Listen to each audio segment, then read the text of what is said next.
Olá, meus queridos, espero que vocês estejam bem. Nós estamos aí enfrentando dias difíceis, por esse motivo está acontecendo a aula por vídeo. Estamos todos concentrados nesse momento, em oração também, pedindo para que tudo isso passe, para que tudo fique bem. Espero do fundo do coração que vocês também estejam respeitando aí as determinações da OMS. Fiquem em casa, gente, é importante demais respeitar as determinações, usar máscara em caso de necessidade de sair de casa ou ter contato com pessoas de fora. O álcool em gel são coisas indispensáveis para a nossa segurança. Mas vamos acreditar em Deus, que tudo isso vai passar e que a gente vai voltar a se encontrar para as nossas aulas regulares. Até lá, a gente se encontra por aqui, né? Meus queridos, o último conteúdo que ficou para ser explicado foi a Revolução Francesa. A gente vai entender um pouquinho sobre a Revolução Francesa. A Revolução, antes de ir para o conteúdo, os detalhes, a gente vai entender a Revolução. A gente usa o termo Revolução quando são acontecimentos que mudam as estruturas da sociedade. Sociedade é exemplificado por essa minha mão aqui esquerda, e a direita são as estruturas. O que pode ser considerado estrutura? A economia, a política, a cultura, enfim, são estruturas que erguem a sociedade, né? Religião. Então, quando acontece uma transformação de grande impacto que muda essas estruturas, a forma de viver dessas estruturas sociais, a gente usa o termo revolução, que eu até grifei aqui para vocês. Então, a partir dessa explicação, a gente vai entender que o que aconteceu na França, no século XVIII, são transformações que influenciam transformações no mundo todo, a partir daquele momento ali da história. Então, inclusive o Brasil, né? Os movimentos sociais serão influenciados pela Revolução Francesa, aqui no nosso país também. Para a gente entender o que foi essa revolução, a gente precisa também entender o contexto da França naquele período. A França, no século XVIII, grande parte da população ocupava zonas rurais, moravam em zonas rurais e dependiam basicamente também da agricultura, sobreviviam grande parte da agricultura. Uma sociedade marcada por imobilidade. O que significa essa imobilidade? A imobilidade significa que havia poucas chances da pessoa ascender socialmente, subir socialmente. Digamos, poucas chances de você ter nascido camponês e se tornar um membro da nobreza. Então, a França, nesse período, era difícil acontecer essa ascensão social. E a organização social, isso é extremamente importante, por isso essa pirâmide aqui, ó.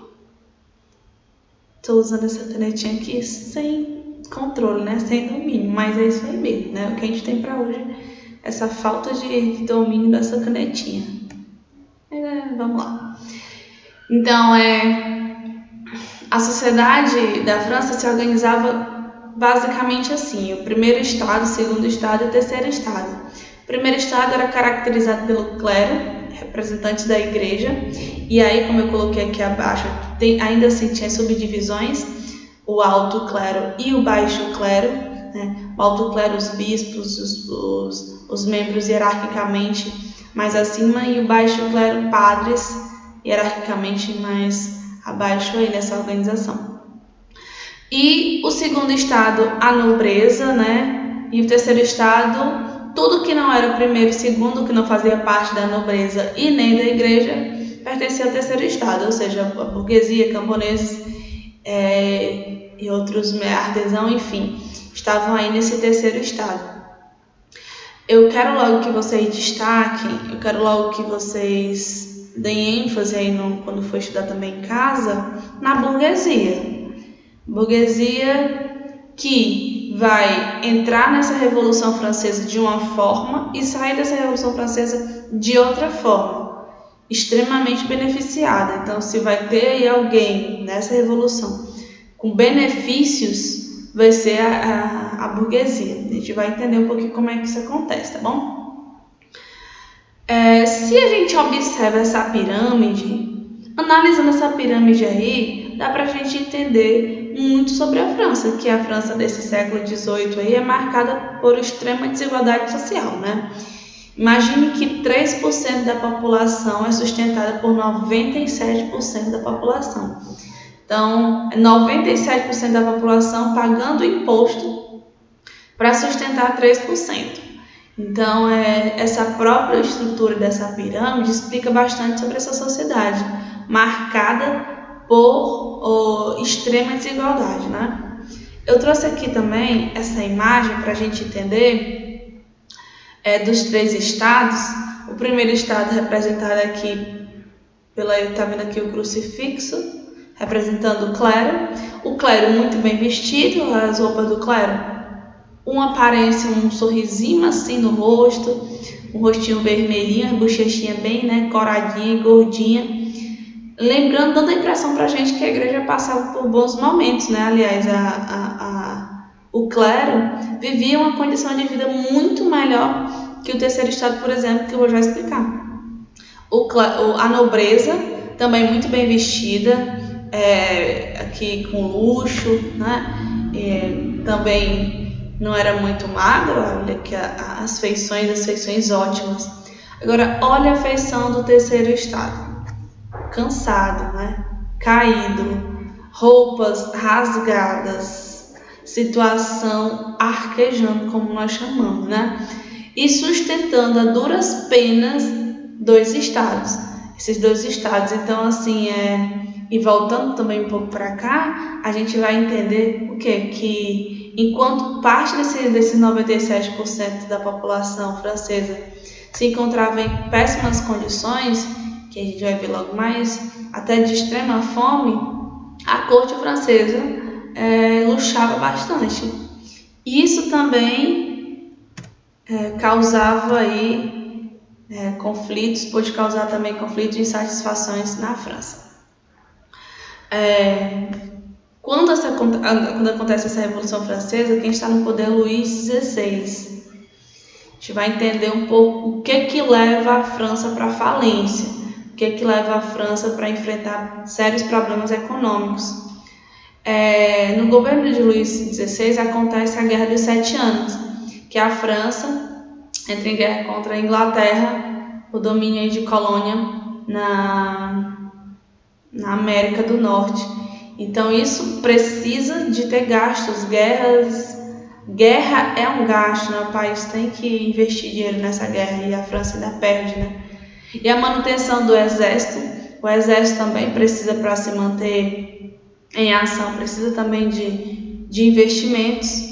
E outra questão também que eu vou explicar, que são as questões climáticas. Como assim a questão climática? Vejam só, lembrem que o som agora é complicado gravar as aulas com o som, né? Mas vamos continuar. Problema climático. Lembra que eu disse para vocês que grande parte da população da França dependia da agricultura? Enfim, então, se tivesse tempo de estiagem, tempo de muita chuva, que tivesse problema na colheita, eles morriam de fome, porque eles dependiam grande parte da agricultura. Então, eles também ainda tinham esses problemas, né, com a agricultura. Então, junta tudo isso aí na França, todos esses fatores, e a França se encontra, né, nesse período aí em péssima situação econômica. Então, o rei Luís vai fazer o quê? Ele aumenta os impostos, e quando ele aumenta os impostos, a população mais do terceiro estado fica ainda em péssimas situações de fome mesmo, entra em estado de fome. Como é que, se você não tem nem o básico, você vai pagar altos impostos, né? E como uma forma de tentar resolver esse problema econômico da França, ele faz a Assembleia dos Notáveis. O que é essa Assembleia dos Notáveis? É a busca de solução. Ele busca uma solução para esse problema econômico. E ele reúne aí os dois estados, que é esses dois estados no caso, é o primeiro e o segundo estado, que é a igreja, né, o clero e a nobreza. Só que esses dois estados eles se recusam a contribuir financeiramente para amenizar essa crise e diz o seguinte: tem que fazer reunião com os três estados. Eis aí a questão. Acontece essa reunião dos três estados e se determina que as decisões que aconteceriam seriam tomadas através de votos, de votações. Os decretos seriam votados. Só que acontece uma divergência, uma diferença um impasse muito grande entre esses estados. Qual é o grande impasse que acontece entre esses estados aí?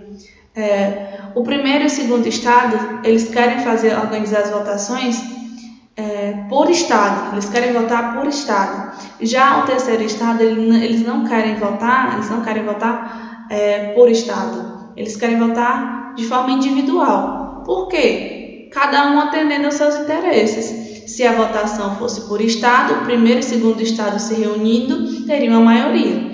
Já o terceiro estado votando de forma individual, eles teriam também a maioria, porque é 97% da população, né? Enfim.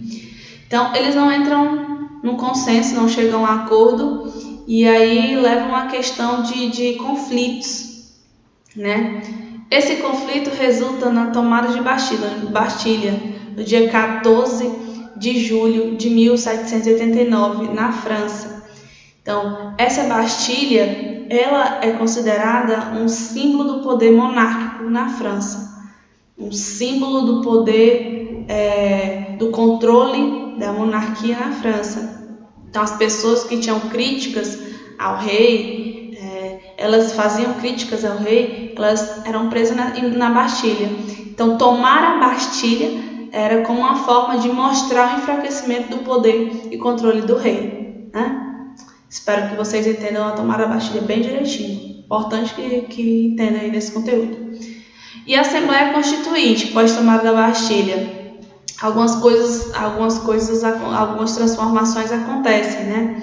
Nessa Assembleia Constituinte, acontece a divisão dos poderes. O poder vai também ter o poder executivo, legislativo e judiciário.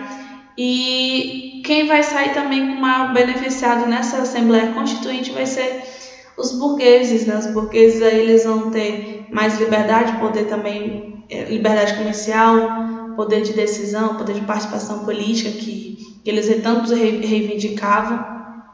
E outra coisa também interessante que acontece, lembra que eu falei que a sociedade era extremamente rígida, dividida, né?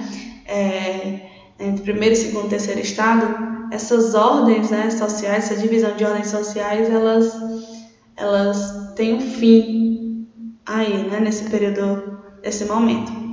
Então, assim, gente, na próxima aula a gente continua falando um pouco mais sobre esse conteúdo, tá certo? Mas hoje a gente encerra por aqui. Se cuidem, fiquem bem e até logo.